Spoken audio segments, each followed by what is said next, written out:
നമസ്കാരം. ബി.ജെ.പി. മുൻ സംസ്ഥാന പ്രസിഡന്റ്, മിസോറാം മുൻ ഗവർണർ ശ്രീ കുമ്മനം രാജശേഖരനാണ് ഇത്തവണ Q18-ൽ നമുക്കൊപ്പം. നമസ്കാരം. സംസ്ഥാന ബി.ജെ.പിയുടെ മുഖ്യധാര രാഷ്ട്രീയ വേദികളിൽ നിന്ന് ഒരല്പം മാറി നിൽക്കുകയാണോ ശ്രീ കുമ്മനം രാജശേഖരൻ? അല്ലല്ല, ഞാൻ സജീവ രാഷ്ട്രീയത്തിലാണ്.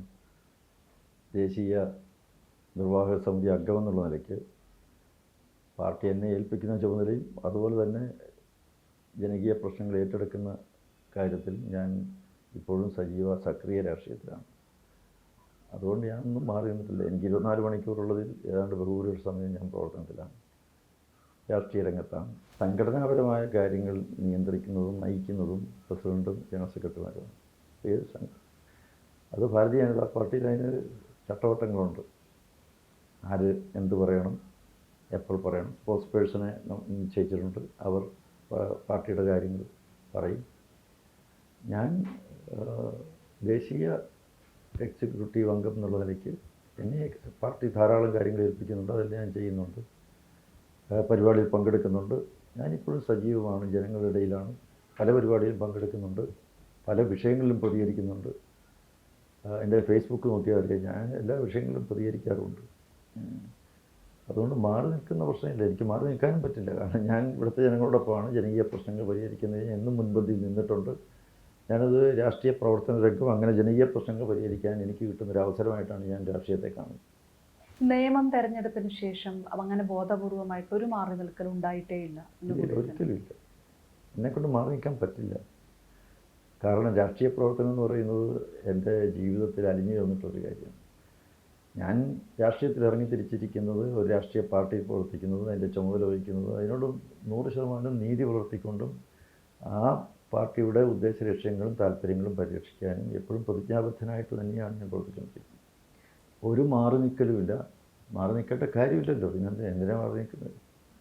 നിയമം തെരഞ്ഞെടുപ്പിനെ കുറിച്ച് പറഞ്ഞതുകൊണ്ടാണ് ഇപ്പോൾ ആ തെരഞ്ഞെടുപ്പ് തോൽവി അതെങ്ങനെയാണ് വിലയിരുത്തുന്നത്? നിയമം തെരഞ്ഞെടുപ്പ് എനിക്കൊരു 3000 വോട്ടോടെ കിട്ടിയെന്ന് ഞാൻ ജയിച്ചേനെ. അപ്പോൾ അവിടെ ഒരു കോൺഗ്രസിൻ്റെ സ്ഥാനാർത്ഥി മുരളീധരൻ വന്നു. മുരളീധരൻ വന്നതിൻ്റെ ഉദ്ദേശം എൻ്റെ വോട്ട് എങ്ങനെയും പിടിച്ചെടുക്കി എന്നെ തോൽപ്പിക്കുക എന്നുള്ളതായിരുന്നു. അദ്ദേഹത്തിന് ജയിക്കണമെന്ന് ഒരാഗ്രഹമില്ലായിരുന്നു. എന്നെ തോൽപ്പിക്കണം, നെഗറ്റീവ് പൊളിറ്റിക്സാണ്. ശിവൻകുട്ടിയെ വിജയിപ്പിക്കണം, അത് രണ്ടും അദ്ദേഹത്തിൻ്റെ അജണ്ടയായിരുന്നു. അദ്ദേഹത്തിന് ജയിക്കണമെന്നില്ലായിരുന്നു. എങ്ങനെ കണക്കൂട്ടിയാലും അദ്ദേഹം ജയിക്കത്തില്ല. 3-ാം സ്ഥാനത്ത് വളരെ ദയനീയമായിട്ട് പരാജയപ്പെട്ടയാളാണ്. അപ്പോൾ അതൊരു നെഗറ്റീവ് പൊളിറ്റിക്സാണ്. അത് അവർ തമ്മിലുള്ള ഒരു അണ്ടർസ്റ്റാൻഡിങ്ങാണ്, ഒരു ധാരണയുടെ പുറത്താണ്. അല്ലെങ്കിൽ MP ആയിരിക്കുന്നയാളിന് ഈ നേമത്ത് വന്ന് ഒരു MLA ആകേണ്ട കാര്യമുണ്ട്. അതുമല്ല, വട്ടിയൂർക്കാവിലെ MLA ആയിരുന്നു അദ്ദേഹം. എന്നാൽ വട്ടിയൂർക്കാവിലൊരു ഉപതെരഞ്ഞെടുപ്പ് നടക്കുമ്പോൾ അവിടെ വന്നാണ് മത്സരിക്കുന്നതെങ്കിൽ മനസ്സിലാക്കുക. ഇത് നേമത്ത് വന്ന് മത്സരിക്കുകയാണ്. അപ്പോൾ അതിൻ്റെ ഉദ്ദേശം എന്താണ്? അപ്പോൾ അങ്ങനെയുള്ള ചില കുതന്ത്രങ്ങൾ, ചതിപ്രയോഗങ്ങൾ എന്ന് വേണമെങ്കിൽ പറയാം. അതുമൂലം തോൽക്കേണ്ടി വന്നു.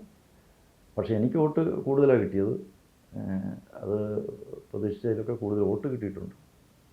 നേമത്ത് പക്ഷേ അതല്ലാതെ ഒരു ന്യൂനപക്ഷ കേന്ദ്രീകരണം, വോട്ടുകളുടെ ഒരു കേന്ദ്രീകരണം നടന്നു. അത് താങ്കൾക്കെതിരായിരുന്നു. അങ്ങനെയുള്ള ചില വിലയിരുത്തലൊക്കെ തീർച്ചയായിട്ടും ഉണ്ടായിരുന്നു. അങ്ങനെ ഒരു കേന്ദ്രീകരണം നടന്നിട്ടുള്ളത് കൊണ്ടാണ്.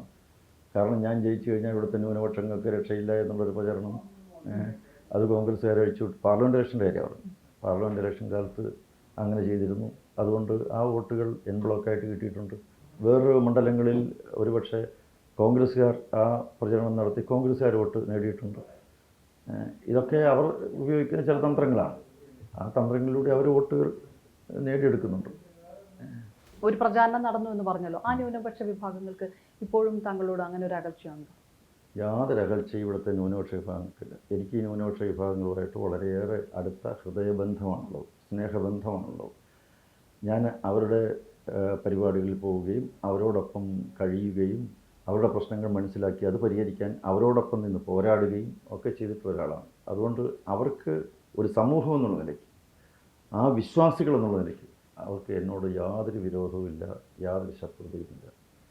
പക്ഷേ ഇടയ്ക്ക് നിന്ന് പറഞ്ഞ് പരത്തി വിദ്വേഷം ഉണ്ടാക്കാൻ ശ്രമിക്കുന്ന ആളുകളുണ്ട്. അത് കോൺഗ്രസും CPM-മാണ്. അവർ വിദ്വേഷം ഉണ്ടാക്കിയെങ്കിൽ മാത്രമേ അവർക്ക് നിലനിൽപ്പുള്ളൂ. ഇവിടെ ഹിന്ദു സമൂഹവും ക്രിസ്ത്യൻ വിഭാഗവും തമ്മിൽ, ഹിന്ദുക്കളും മുസ്ലിങ്ങളും തമ്മിൽ വിദ്വേഷവും വെറുപ്പും പകയും അകൽച്ചയും ഉണ്ടെങ്കിൽ മാത്രമേ കോൺഗ്രസ് പാർട്ടിക്കും കമ്മ്യൂണിസ്റ്റ് പാർട്ടിക്കും ഇവിടെ നിലനിൽപ്പുള്ളൂ. എന്നാണ് ഇവിടെ ഹിന്ദുക്കളും ക്രിസ്ത്യാനികളും മുസ്ലിങ്ങളും ഒന്നിക്കുന്നു, ഒറ്റക്കെട്ടായിട്ട് നിൽക്കുന്നു. അന്ന് കമ്മ്യൂണിസ്റ്റ് പാർട്ടിയുടെയും കോൺഗ്രസിൻ്റെയും ഒക്കെ കഥ കഴിയും. അത് അവർക്ക് നന്നായിട്ടറിയാം. എന്നും ഭിന്നിപ്പിച്ചുകൊണ്ടിരിക്കണം, അത് പറഞ്ഞ് ഇത് പറഞ്ഞ് അവരെ തമ്മിൽ അങ്ങനെ അങ്ങോട്ടും ഇങ്ങോട്ടും അകറ്റിക്കൊണ്ടിരിക്കണം. ഞങ്ങളാണ് നിങ്ങളുടെ രക്ഷകർ, അവർ ഭയങ്കര നഷ്ടക്കാരാണ്, നിങ്ങളെ നേരെ അക്രമം അഴിച്ചു വിടുന്നവരാണ് എന്നിങ്ങനെ പറഞ്ഞുകൊണ്ടിരിക്കുകയാണ്. വളരെ സാത്വികനാണ് എന്ന് പാർട്ടിക്കുള്ളിൽ തന്നെ അങ്ങനെ വിശേഷിപ്പിക്കുന്ന ഒരാളാണ് താങ്കൾ. പുറത്തുനിന്ന് ഈ പറഞ്ഞ എതിർ വിഭാഗം ഒരു വർഗീയവാദിയായിട്ട് എപ്പോഴും ചിത്രീകരിക്കുന്ന ഒരു സാഹചര്യം ഉണ്ടാവാറുണ്ട്. പല പരാമർശങ്ങളും നേതാക്കന്മാരുടെ ഭാഗത്തു നിന്നൊക്കെ വരുന്ന ഒരു സാഹചര്യമൊക്കെ ഉണ്ടല്ലോ. അതിനെ അല്ല, വർഗീയവാദി എന്ന് വെറുതെ മുദ്രകുത്തിയിട്ട് കാര്യമില്ല. ഞാൻ എൻ്റെ ഏതെങ്കിലും ഒരു പ്രവർത്തനത്തിൽ ഞാൻ വർഗീയ വിദ്വേഷം ഉണ്ടാക്കുന്ന രീതിയിൽ പ്രവർത്തിച്ചു എന്ന് ഉദാഹരണ സഹിതം ഇന്നേ പ്രവർത്തിച്ചുകൊണ്ട് കാണിക്കാനുണ്ട്. എൻ്റെ പ്രസംഗത്തിൽ എന്തെങ്കിലും ഉണ്ടോ? ഞാൻ ഏതെങ്കിലും ഒരു മതവിഭാഗത്തെ നോവിക്കുന്ന രീതിയിൽ, വേദനിപ്പിക്കുന്ന രീതിയിൽ പറഞ്ഞു പ്രവർത്തിച്ചു എന്ന് അവർക്ക് പ്രത്യേകം ചൂണ്ടിക്കാണിക്കാനുണ്ടോ? ഒന്നും ഉണ്ടായിട്ടില്ലല്ലോ. ഞാൻ 2 ഉദാഹരണങ്ങൾ പറയാം. അതായത് നിലയ്ക്കൽ പ്രശ്നം. നിലയ്ക്കൽ പ്രശ്നം രമ്യമായിട്ട് പരിഹരിച്ച് യാതൊരു വിധത്തിലുള്ള സംഘർഷവും ഇല്ലാതെ, ഏറ്റുമുട്ടലും ഇല്ലാതെ, വളരെ സൗഹാർദ്ദപരമായി ഒരു മേശയ്ക്ക് ചുറ്റുമിരുന്ന് പരിഹരിച്ചതാണ്. അതാണ് തെറ്റ്. മാറാട് പ്രശ്നം ഇവിടുത്തെ മുസ്ലിം സംഘടനകളുമായിട്ട് ഒരുമിച്ചിരുന്ന് സൗഹാർദ്ദപൂർവ്വം ആ പ്രശ്നം പരിഹരിക്കുകയാണ്. 8-9 പേര് കൂട്ടക്കൊലയ്ക്കിരയായി ഒരു വലിയ കലാപം ഉണ്ടാകാൻ ഇടയാക്കിയ ഒരു വലിയ സാഹചര്യത്തെ, സംഘർഷം മുറ്റി നിൽക്കുന്ന ഒരു അന്തരീക്ഷത്തിൽ 2 വിഭാഗം ആളുകൾ ഒരുമിച്ചിരുന്ന് സൗഹാർദ്ദപരമായി പ്രശ്നം പരിഹരിച്ചു. ഒരു തുള്ളി രക്തം പോലും വീഴാതെ ആ പ്രശ്നങ്ങൾക്ക് പരിഹാരം ഉണ്ടാക്കിയതാണോ എൻ്റെ തെറ്റ്? ഞാൻ മതവിദ്വേഷത്തിലും മത സൗഹാർദ്ദം തകർക്കുന്നതിലുമാണ് വിശ്വസിക്കുന്നതെങ്കിൽ, നേരിട്ട് വർഗീയ വിദ്വേഷം ജനിപ്പിച്ച് അകൽച്ച ഉണ്ടാക്കാനാണ് എൻ്റെ ആഗ്രഹമെങ്കിൽ ഞാൻ അതാണോ ചെയ്യുന്നത്? ഏതെങ്കിലും ഒരു മുസ്ലിം സംഘടനകൾ പറയട്ടെ ഞാൻ മതവിദ്വേഷിയാണ്, പറയില്ല. കാരണം ഞാൻ അവരോടൊപ്പം ഇരുന്ന് സംസാരിക്കുകയും സൗഹാർദ്ദം ഉണ്ടാക്കാൻ വേണ്ടി ശ്രമിക്കുകയും എന്നുമെന്നും മതപരമായ വേദിതിരിവുകളുണ്ടെങ്കിലും നമ്മൾ ഐക്യത്തോടു കൂടി കഴിയണമെന്ന് നിർബന്ധിക്കുകയും ചെയ്തതിൻ്റെ ഒട്ടേറെ അനുഭവങ്ങൾ അവർക്കുണ്ട്. അവർക്ക് അനുഭവമുള്ളവരാണ്. അവർ പറയുകയല്ലോ, പറയുന്നത് CPM നേതാക്കന്മാരാണ്. കോൺഗ്രസ് പറഞ്ഞു, മുല്ലപ്പള്ളി പറഞ്ഞു, മാറാട് നിലയ്ക്കലും കുമ്മനം രാജശേഖരന്റെ നിലപാട് വർഗീയവാദത്തിന് വളമിടുന്നതാണ്, പ്രോത്സാഹിപ്പിക്കുന്നത് എന്ന് അദ്ദേഹം പറയും. അദ്ദേഹത്തിന് അത് രാഷ്ട്രീയപരമായ ആവശ്യമാണ്. ക്രൈസ്തവ ന്യൂനപക്ഷങ്ങളുടെ ഒരു പിന്തുണ പല വിഷയങ്ങൾ ഇപ്പം പുറത്ത് ഉത്തരേന്ത്യയിലടക്കം മണിപ്പൂരിലടക്കമെല്ലാം ആ ഒരു റിഫ്റ്റിന് ശേഷം ആ സൗഹാർദ്ദം മെച്ചപ്പെടുത്തണം, അനുനയ ശ്രമങ്ങൾ നടത്തണം എന്നൊക്കെ BJP ദേശീയ തലത്തിൽ തന്നെ വിചാരിക്കുന്നതല്ലേ? അതിന്റെ ഭാഗമായിട്ടുള്ള ഒരു നീക്കവും സൗഹാർദ്ദ നീക്കങ്ങളൊക്കെ അല്ലേ ഇവിടെ നടക്കുന്നത്? അങ്ങനെ CPM ചെയ്യുന്നുണ്ടോ? അത് നല്ലൊരു കാര്യമാണെങ്കിൽ CPM എന്തുകൊണ്ട് ചെയ്തുകൂടാ? കോൺഗ്രസിൽ എന്തുകൊണ്ട് ചെയ്തുകൂടാ? ഞാൻ ചോദിക്കട്ടെ, ഇവിടെ കേരളത്തിൽ ക്രൈസ്തവ ബിഷപ്പുമാർക്കെതിരെയാണ് കേസുള്ളത്, ഇല്ലേ? പാലാ ബിഷപ്പിനെതിരെ കേസുണ്ട്, ഫയൽ ചെയ്തിട്ടുണ്ട്. അത് കേരളത്തിലാണ്. ഇവിടെ ലാറ്റിൻ കത്തോലിക്ക ബിഷപ്പിനെതിരെ കേസുണ്ട്, ഫയൽ ചെയ്തത് ആരാണ്? എന്തിൻ്റെ പേരിൽ അവർക്കെതിരെ കേസ് ചെയ്തത്? അപ്പോൾ ഇവിടെ പ്രശ്നങ്ങൾ ഉണ്ടാക്കുന്നു, ക്രിസ്ത്യാനി ബിഷപ്പ് പ്രശ്നം ഉണ്ടാക്കുന്നു എന്ന് പറഞ്ഞാൽ അവർക്കെതിരെ കേസ് ഫയൽ ചെയ്യുന്ന ആരാണ്? അപ്പോൾ ഈ സമാധാനം ഉണ്ടാകരുത് എന്നാഗ്രഹിക്കുന്നവരാണ് CPM കോൺഗ്രസ്. ഒരിക്കലും അവർ ക്രിസ്ത്യാനികളും ഹിന്ദുക്കളും മുസ്ലിങ്ങളും ഒരുമിക്കാൻ സമ്മതിക്കില്ല. എന്തെങ്കിലും ഒരു കുത്തിത്തിരിപ്പുണ്ടാക്കി അവരെ തമ്മിൽ അടുപ്പിച്ച് അവരെ തമ്മിൽ BJP ശ്രമിക്കുന്നത് അടുപ്പിക്കാനാണ്, മറ്റവർ ശ്രമിക്കുന്നത് അടിപ്പിക്കാനാണ്. ഇതാ രണ്ടും തമ്മിലുള്ള വ്യത്യാസം. ചെറിയൊരു വ്യത്യാസമാണ്. ആ ടു ആണ്, മറ്റേത് ടി ആണ്, അടിപ്പിക്കുകയാണ്. ക്രൈസ്തവ ന്യൂനപക്ഷങ്ങളുടെ ഒരു വ്യക്തമായിട്ടുള്ള പിന്തുണ ഇത്തവണ ഈ ലോക്സഭാ തെരഞ്ഞെടുപ്പ് വരുമ്പോൾ BJPക്കൊപ്പം ഉണ്ടാകും എന്ന് പ്രതീക്ഷിക്കുന്ന ഒരു ഘട്ടത്തിലാണ് നിങ്ങൾ? തീർച്ചയായിട്ടും അതല്ലോ. അവരൊക്കെ ഒരു വിരോധം ഉണ്ടാകേണ്ട ഒരു കാര്യമില്ലല്ലോ ഇവിടെ. അവരോട് എപ്പോഴും കഴിഞ്ഞ ഈസ്റ്റർ ദിനാഘോഷത്തിൽ, അതുപോലെ ക്രിസ്തുമസ് ആഘോഷത്തിൽ ഒക്കെ എത്രയോ സന്തോഷത്തോടുകൂടി പാർട്ടി പ്രവർത്തകർ ഓരോ ഗ്രാമങ്ങളിലും ക്രൈസ്തവ വീടുകൾ കയറി ഇറങ്ങി അവർക്ക് നന്മകൾ നേർന്നു, ആശംസകൾ നേർന്നു. അവരൊരുമിച്ച് കൂടിയിരുന്ന് പ്രാർത്ഥനയിൽ പങ്കെടുത്തിട്ടുണ്ട്. പ്രധാനമന്ത്രി തന്നെ പങ്കെടുത്തിട്ടുണ്ടല്ലോ. ഞാൻ ചോദിച്ചോട്ടെ, ഇത്രയും നാളായിട്ട് ഏത് പ്രധാനമന്ത്രി അങ്ങനെ ഒരു ക്രിസ്മസ് ദിനത്തിൽ പോയി ഒരു ക്രൈസ്തവ ദേവാലയത്തിൽ അവരോടൊപ്പം ഇരുന്ന് പ്രാർത്ഥനയിൽ പങ്കെടുത്തു? ഈ നെഞ്ച് പിളർന്ന് കാണിച്ചാലും ചെമ്പരത്തിപ്പൂവാന്ന് പറയുന്ന ആൾക്കാരുടെ എന്ത് പറയാൻ? ഇത് വോട്ടാകുമോ? അത് അവരതിശയിക്കണം. ആ ചോദ്യം ക്രൈസ്തവരോട് ചോദിക്കേണ്ട ചോദ്യമാണ്. അല്ല, BJPയുടെ ഒരു പ്രതീക്ഷ പ്രതീക്ഷ ഉണ്ടല്ലോ. നമുക്കെല്ലാ വോട്ടും കിട്ടണം എന്ന് തന്നെയാണ് ഇലക്ഷന് മത്സരിക്കുന്നത് ജയിക്കാനാണ്. ജയിക്കണമെങ്കിൽ വോട്ട് വേണം. എല്ലാ വോട്ടും കിട്ടുമെന്ന് തന്നെയാണ് പ്രതീക്ഷ. അതായത് ക്രൈസ്തവ ന്യൂനപക്ഷത്തെ അവഗണിക്കുകയായിരുന്നു ഈ കഴിഞ്ഞ വന്ന സർക്കാരുകൾ, സംസ്ഥാന സർക്കാരുകൾ, UDF ആണെങ്കിൽ സംശയം എന്താ, ഈ കേരളത്തിൽ പ്രത്യേകിച്ച് ക്രൈസ്തവ സമൂഹത്തോട് ചെയ്തിരിക്കുന്ന ഏറ്റവും വലിയ നിന്ദയാണ് ഈ സ്കോളർഷിപ്പ് വിതരണത്തിലുമൊക്കെ കാണിക്കുന്ന ഈ പറയുന്ന മതപരമായ വിവേചനം, അവഗണന. ക്രൈസ്തവ സഹോദരങ്ങൾ എങ്ങനെ സഹിക്കും? കിട്ടുന്ന കോടിക്കണക്കിന് രൂപയിൽ പങ്കുവെക്കുമ്പോൾ 80% മുസ്ലിങ്ങൾക്ക്, 20% ക്രൈസ്തവർക്കെന്ന് പറഞ്ഞാൽ അതിനെന്ത് മാനദണ്ഡമുള്ളത്?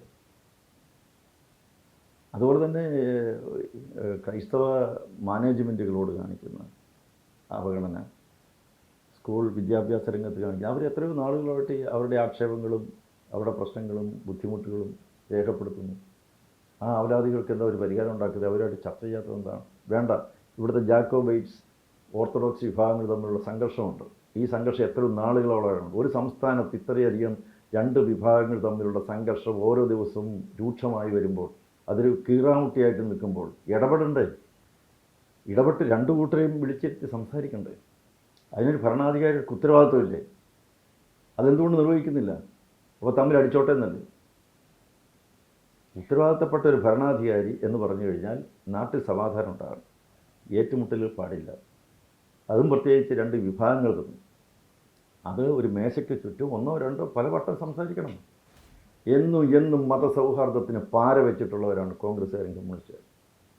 എവിടെയും സംഘർഷമാണ്. അവർക്ക് വേണ്ടത് ചോരയാണ്. അവർക്ക് സമാധാനം ആവശ്യമില്ല. പക്ഷെ മുസ്ലിം സമുദായത്തിന് ഒരു രക്ഷിതാവസ്ഥയില്ലേ?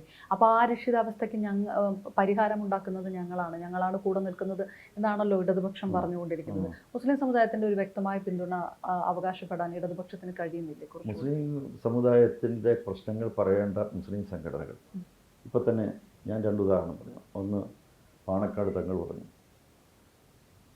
ഈ ബാബറി മസ്ജിദ് തുടങ്ങിയിട്ടുള്ള വിഷയങ്ങൾ ഇനിയും കുത്തിപ്പൊക്കി അത് ഒരു മതങ്ങൾ തമ്മിലുള്ള അകൽച്ച ഉണ്ടാകുന്നതിൽ അദ്ദേഹത്തിൻ്റെ ഉത്കണ്ഠ അദ്ദേഹം രേഖപ്പെടുത്തി.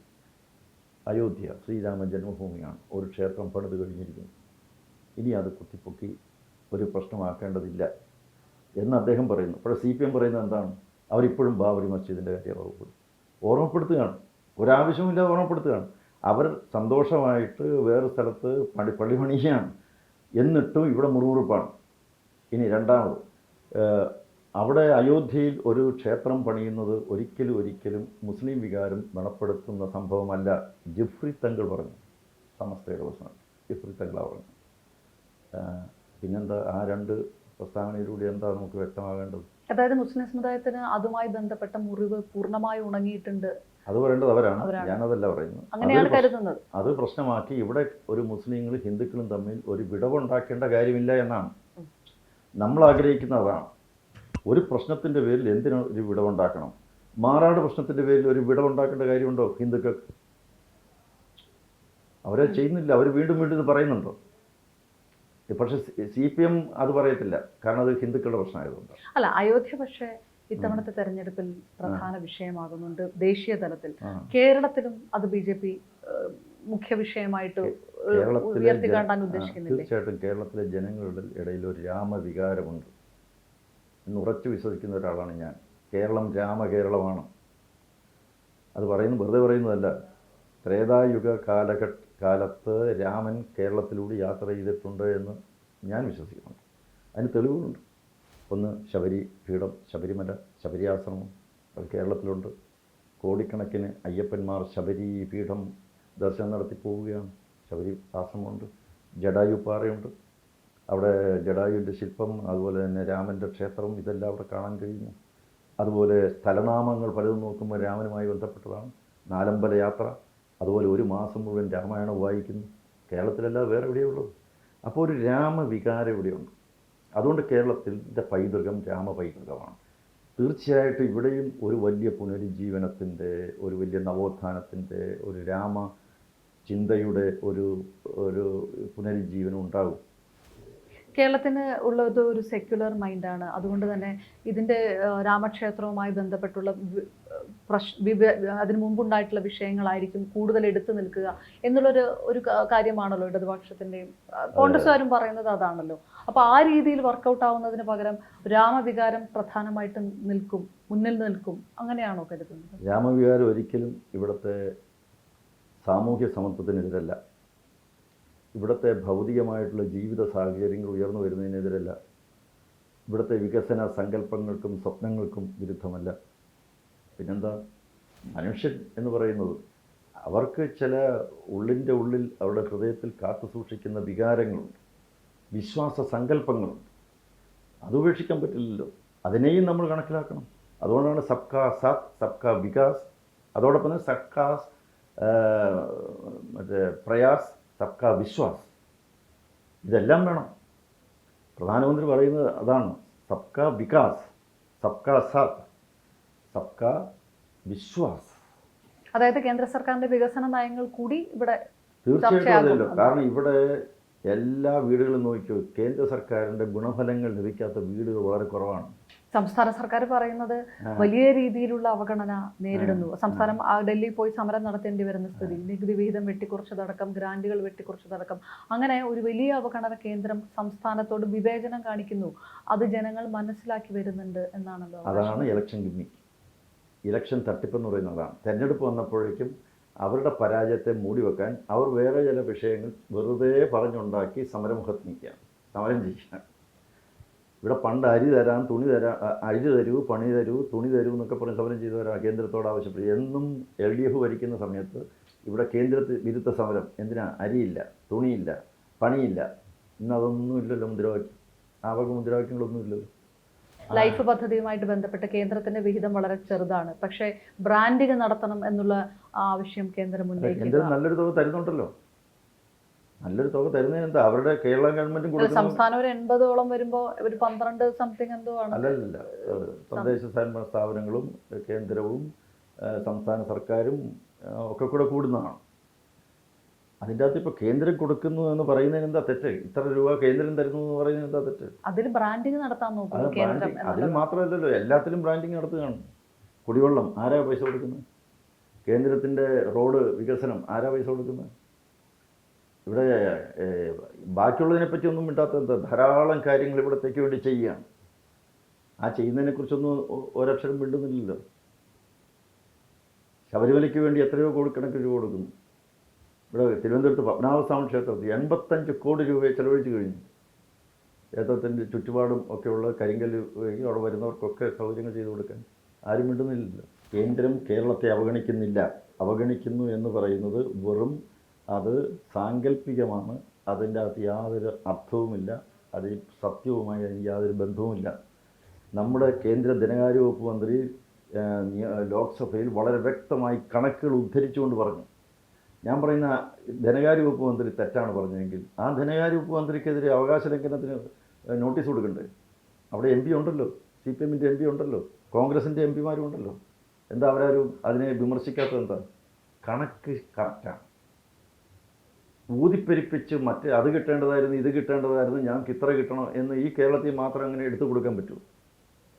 വളരെ വ്യക്തമായിട്ട് കടമെടുക്കേണ്ടതിൻ്റെ വ്യക്തമായിട്ടുള്ള നിബന്ധനകളുണ്ട്. അതെല്ലാ സംസ്ഥാനങ്ങൾക്കും ബാധകമാണ്.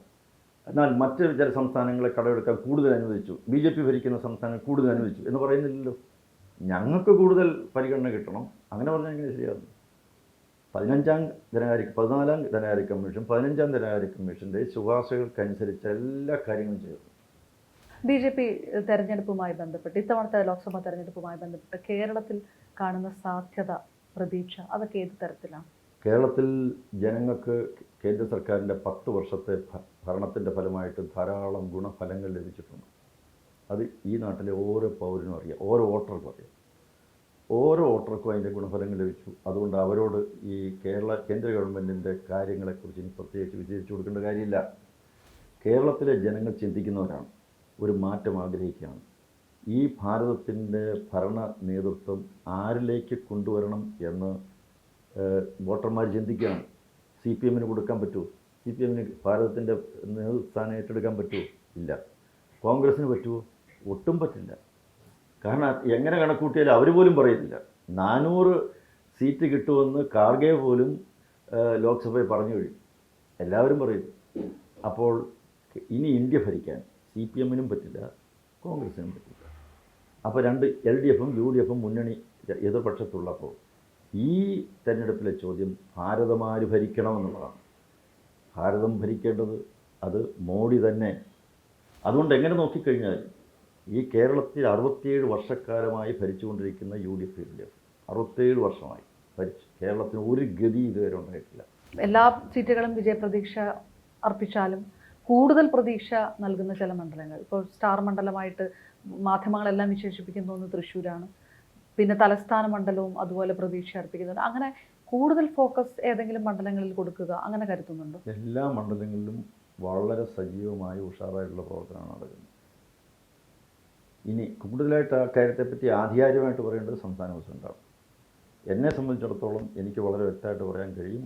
എല്ലായിടത്തും എല്ലാ മണ്ഡലങ്ങളിലും ഉണർന്നുയർന്നു വളർന്നു BJPയുടെ മിഷനറി പ്രവർത്തന യന്ത്രം, well equipped and well oiled machinery എന്നുള്ള നിലയ്ക്ക് പ്രവർത്തന സജ്ജമാണ്. ഒരു തരത്തിൽ യാതൊരു വിധത്തിലുള്ള കാര്യത്തിൽ അവർ പിന്നോട്ടല്ല. പ്രവർത്തകരൊക്കെ വളരെ ഉഷാറാണ്. തലസ്ഥാന മണ്ഡലത്തിൽ മത്സരിക്കുന്നവരുടെ പേരുകൾ പറഞ്ഞു കേൾക്കുമ്പോൾ അതിനകത്ത് താങ്കളുടെ പേരും പറഞ്ഞ് കേൾക്കുന്നൊക്കെ ഉണ്ടല്ലോ പുറത്ത്. ഉണ്ടോ? ആളുകൾക്ക് എന്താ പറയാൻ പാടില്ല. ഞാൻ പത്രത്തിൽ ഇങ്ങനെ വായിക്കുമ്പോൾ ചിരിക്കാറുണ്ട്. പത്തനംതിട്ട എൻ്റെ പേര് പറയുന്നുണ്ട്, കൊല്ലത്ത് എൻ്റെ പേര് പറയുന്നുണ്ട്, തിരുവനന്തപുരത്ത് എൻ്റെ പേര് പറയുന്നുണ്ട്, മിക്കയിടത്തും എൻ്റെ പേര് പറയുന്നുണ്ട്. ഞാനൊരു തെറ്റും ചെയ്തിട്ടില്ലായിരുന്നു. എനിക്ക് എല്ലായിടത്തും പോയി മത്സരിക്കാനും പറ്റില്ല. ഇത്തവണത്തെ ഞാൻ ആരോടും സ്ഥാനാർത്ഥിയാകണമെന്ന് ആവശ്യപ്പെട്ടിട്ടില്ല, ഞാൻ ആഗ്രഹിച്ചിട്ടില്ല. പാർട്ടി എന്ത് പറയുന്നു ഇന്നേ വരെ അതാണ്. ഞാൻ പ്രസിഡൻ്റായത് പാർട്ടി പറയേണ്ടതാണ്. ഗവർണറായി രാഷ്ട്രപതി പറഞ്ഞു, ഗവർണറാണെന്ന് പറഞ്ഞു, രാജിവെക്കണമെന്ന് പറഞ്ഞു, മത്സരിക്കണമെന്ന് പറഞ്ഞു, ഇവിടെ വന്ന് വീണ്ടും മത്സരിച്ചു. അപ്പോൾ ഇതൊന്നും ഞാൻ ആവശ്യപ്പെട്ടിട്ടില്ലായിരുന്നു. ഒന്നും ഇന്നേ വരെ ആവശ്യപ്പെട്ടില്ല, എന്നെ ശ്രമിച്ചിട്ടില്ല, എന്നെ ഇന്നോലെ ആക്കണമെന്ന് ഞാൻ ആരോടും ഇതേവരെ അഭ്യർത്ഥിച്ചിട്ടില്ല. തിരുവനന്തപുരം തലസ്ഥാന മണ്ഡലത്തിൽ താങ്കളുടെയും പേരുണ്ടെന്ന് പറഞ്ഞു. പല രീതിയിലുള്ള പേരുകൾ BJPയുടെ കേന്ദ്ര മന്ത്രിമാരടക്കം വന്നേക്കും എന്ന രീതിയിലൊക്കെ ഉള്ള വ്യൂഹങ്ങളൊക്കെ ഉണ്ടായിരുന്നു. അങ്ങനെ ഒരു സർപ്രൈസ് സ്ഥാനാർത്ഥി തിരുവനന്തപുരത്ത് ഉണ്ടാകാനുള്ള സാധ്യതയുണ്ട്? ഒരു സർപ്രൈസ് സ്ഥാനാർത്ഥി ഉണ്ടാകില്ല. BJPയിൽ സ്ഥാനാർത്ഥിയെ നിശ്ചയിക്കുന്നത് ജനസമ്മതിയുള്ള, ജനങ്ങളോടൊപ്പം പ്രവർത്തിക്കുന്ന, ജനങ്ങൾ കണ്ട് അവർക്ക് നല്ല മതിപ്പുള്ള ആളുകളെ തന്നെയാണ് വെക്കുന്നത്. അതുകൊണ്ട് അതിൻ്റെ അകത്തൊരു അത്ഭുതം ഉണ്ടാകേണ്ട കാര്യമൊന്നുമില്ല. കെട്ടിയിറക്കുന്ന സ്ഥാനാർത്ഥികളൊന്നും ഉണ്ടാവില്ല. അവരൊക്കെ സ്ഥാനാർത്ഥികളെല്ലാവരും ജനങ്ങളുമായി ഇടപഴകി, ജനകീയ പ്രശ്നങ്ങൾ കൈകാര്യം ചെയ്ത്, ജനങ്ങളുടെ സമ്മതി ആർജിച്ച ജനകീയരായിട്ടുള്ള ആളുകളാണ്. ഒരു സ്ഥാനാർത്ഥി അല്ലാത്തവരായിട്ടില്ല. ശ്രീ കുമ്മനം രാജശേഖരന് ഏതെങ്കിലും ഘട്ടത്തിൽ അങ്ങനെ ഒഴിവാക്കപ്പെട്ടു അല്ലെങ്കിൽ മാറ്റി നിർത്തപ്പെട്ടു എന്നൊരു തോന്നൽ ഒരിക്കലുമില്ല. ഒരിക്കലും എനിക്കങ്ങനെ തോന്നിയിട്ടില്ല. എന്നിൽ അവർക്ക് വിശ്വാസമുണ്ട്, എനിക്ക് അവരിലും വിശ്വാസമുണ്ട്. ഞങ്ങൾ സഹോദരങ്ങളാണ്. ഒരഭിപ്രായ വ്യത്യാസമില്ല. ഞങ്ങൾ ഒരു ടീമാണ്. ഒറ്റക്കെട്ടായിട്ട് ഒത്തൊരുമിച്ച് ഒന്നായിട്ടാണ് പ്രവർത്തിക്കുന്നത്. ഇടങ്കോലിടാൻ പലരും ശ്രമിക്കുന്നുണ്ട്, അതൊന്നും വിലപ്പോവില്ല. അത് BJP ഉണ്ടായ കാലം മുതലുള്ളതാണ്. ഗ്രൂപ്പാണ്, തമ്മിലടിക്കുന്നവരാണ്, ഇപ്പോൾ പിളരാൻ പോകുന്നു, ഇപ്പോൾ പിളരും എന്ന് ഇങ്ങനെ അത് നോക്കി വളരെ താല്പര്യത്തോടു കൂടി ഇങ്ങനെ കൊതിപൂണ്ട് നിൽക്കുന്നവരുണ്ട്, വായുമ്പളം നിൽക്കുന്നവരുണ്ട്. ഒന്നും നടക്കാൻ പോകുന്നില്ല. ഒറ്റക്കെട്ടാണ്. BJPയുടെ പ്രധാന ശത്രു കേരളത്തിൽ CPM ആയിരിക്കുമോ കോൺഗ്രസ് ആയിരിക്കും? രണ്ടു കൂട്ടിന് ഒരുപോലെ ശത്രുക്കളാണ്. BJP ശത്രുക്കൾ, അവർ ജനശത്രുക്കളാണ്, ജനങ്ങളുടെ ശത്രുക്കളാണ്. BJP ജനങ്ങളോടൊപ്പമാണ്. അവർ ഈ നാടിനെ കുട്ടിച്ചോറാക്കിയവരാണ്. CPM-നെതിരായുള്ള പ്രചാരണത്തിൽ എക്സാലോജിക്കൊക്കെ പ്രചാരണായുധമാക്കും. തീർച്ചയായിട്ടും അഴിമതി ഒരു വിഷയമാണ്. BJP NDA ഉയർത്തിപ്പിടിക്കുന്നത് സംശുദ്ധ രാഷ്ട്രീയമാണ്. 10 വർഷക്കാലമായിട്ട് മോഡി സർക്കാർ കേന്ദ്രത്തിലുണ്ട്. ഒരാരോപണം പോലും ലോക്സഭയിൽ നിന്നുകൊണ്ട് ഉന്നയിക്കാൻ പ്രതിപക്ഷത്തിന് ഇന്നേ വരെ കഴിഞ്ഞിട്ടില്ല. ഒരു അഴിമതി ആരോപണം പോലും, ഒരു കറുത്ത പാട് പോലുമില്ല. അതാണ് ഞങ്ങളെപ്പോലുള്ള പ്രവർത്തകർക്ക് നേതൃത്വം നൽകുന്ന പാഠം. അതാണ്. സിൽവർ ലൈൻ നടപ്പാകുമോ? നടപ്പാകില്ല. ഒരിക്കലും നടപ്പാകില്ല. നടപ്പിലാകുകയില്ലെന്ന് മുഖ്യമന്ത്രിക്ക് നന്നായിട്ട് അറിയാം. നടക്കാൻ പോകുന്ന കാര്യമില്ലെന്ന് വളരെ നന്നായിട്ട് അറിയാം. അതുകൊണ്ടാണല്ലോ ഉദ്യോഗസ്ഥന്മാരെയൊക്കെ പിൻവലിച്ചത്. എന്നിട്ടും പറയും ഞങ്ങൾ നടപ്പാക്കുന്നതാണ്. കേന്ദ്രം ഒരിക്കലും ഗ്രീൻ സിഗ്നൽ കാണിക്കില്ല. ഒരിക്കലുമില്ല. പറഞ്ഞല്ലോ വ്യക്തമായിട്ട്, റെയിൽവേയുടെ സ്ഥലം കൊടുക്കില്ല എന്ന് പറയും. പ്രോജക്റ്റ് റിപ്പോർട്ട് ഡീറ്റെയിൽ DPR ശരിയല്ല എന്ന് പറയും. ഒരിക്കലും ചെയ്യാൻ പോകുന്നില്ല. വിദ്വേഷ പ്രചാരണങ്ങളെ, വിമർശനങ്ങളെ എങ്ങനെയാണ് നേരിടാറ്? ലഘുവായിട്ടാണ്? അല്ലെ, എനിക്കെതിരെയുള്ള വിദ്വേഷ പ്രചരണമാണ്. ഞാൻ അതിനെ പുഞ്ചിരിയോടുകൂടി നേടുന്നയാളാണ്. എത്ര ട്രോളുകൾ വന്നിട്ടുണ്ട്, സന്തോഷമാണ്. വിമർശിക്കുന്നത് എനിക്ക് വളരെ ഇഷ്ടമുള്ളൊരു കാര്യമാണ്. എന്നെ വിമർശിക്കുന്നു എന്ന് പറയുമ്പോൾ എനിക്ക് ആളിനോട് ഒന്നുകൂടെ സ്നേഹമാണ്. കാരണം വിമർശിക്കുന്നത് ഞാൻ നന്നാകാൻ വേണ്ടിയായിരിക്കും. ട്രോളുകളൊക്കെ പക്ഷേ ഒരു പരിധി കടന്നു പോയതായിട്ട് സ്വയം തോന്നില്ലേ? അങ്ങനെയൊന്നുമില്ല. ഞാൻ അതിനെപ്പറ്റി ചിന്തിച്ചിട്ടില്ലല്ലോ. അതെത്ര പരിധി വരെ ആണ് ആ ട്രോള്, അത് എത്രമാത്രം അതിൻ്റെ പ്രത്യാഘാതങ്ങളുണ്ട്, ഒന്നുമില്ലല്ലോ. ഞാനൊരു തെറ്റും ചെയ്തിട്ടില്ല എന്ന് എനിക്ക് ബോധ്യമുണ്ടെങ്കിൽ, എനിക്ക് എന്നിൽ വിശ്വാസം ഉണ്ടെങ്കിൽ, ഞാൻ എന്തിനാ ഈ വിമർശനത്തെ ഭയപ്പെടുന്നതിനാണ്? ട്രോളുകൾ പക്ഷേ ആസ്വദിക്കാറുണ്ട്. ആസ്വദിക്കാറുണ്ട്. പിന്നെ ഞാൻ എപ്പോഴും ആസ്വദിക്കുന്ന ഒരാളാണ്.